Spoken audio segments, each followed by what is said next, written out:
અમદાવાદમાં નીકળનારી ભગવાન જગન્નાથજીની રથયાત્રા પહેલા આવતીકાલે મોસાળ સરસપુરમાં મામેરાના દર્શન થશે અને આ વર્ષે મામેરાના મહેમાન જાગૃતિબેન ત્રિવેદી અને મનીષભાઈ ત્રિવેદી છે।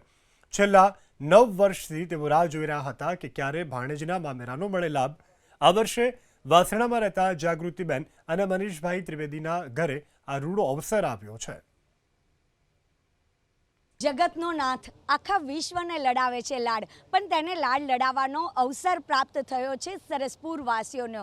અને જ્યારે અષાઢી બીજનો જે રૂડો અવસર આવતો હોય છે ત્યારે ભગવાન જગન્નાથજી શાહી રથ પર સવાર થઈને ભક્તોને સામે ચાલીને દર્શન આપતા હોય છે અને સરસપુર વાસીઓ પણ ભાણેજનું ધામધૂમપૂર્વક મામેરું કરતા હોય છે। ત્યારે આ વર્ષે મામેરાનો જે રૂડો અવસર છે તે જાગૃતિબેન ત્રિવેદીના પરિવારને મળ્યો છે।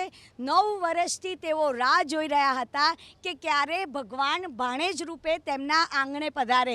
તૈયારીઓ પણ જોરશોરથી કરવામાં આવી છે અને આવતીકાલે તો મામેરા દર્શન છે।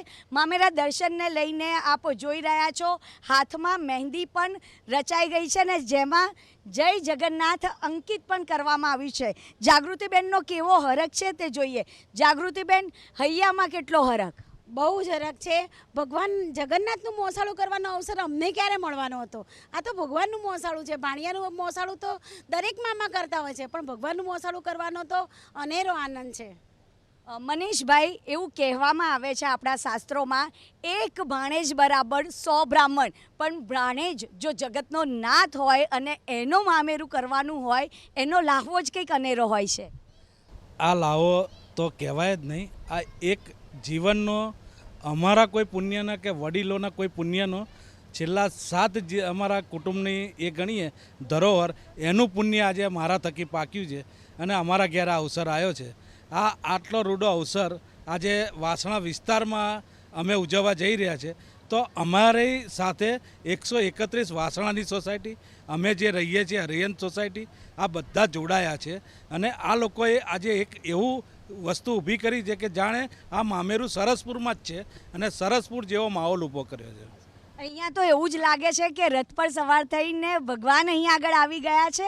આપના ભાઈના ઘરે આ રૂડો અવસર આવ્યો છે, કેટલો હરખ છે? ખૂબ જ આનંદ છે, ખૂબ જ। જે લાગણી અમે વ્યક્ત નથી કરી શકતા એટલી બધી લાગણી અમને મળે છે કે મારા ભાઈના ઘરે આટલો સરસ અવસર આવેલો છે તો અમે એટલો આનંદનો અનુભવ કરીએ છીએ કે અમે આખા કુટુંબ, મારી બહેન, એની સાળીઓ, બધા ભેગા થઈને દરેક વ્યક્તિને આ ઉત્સાહમાં લાભ લેવાનો અનેરો આનંદ છે।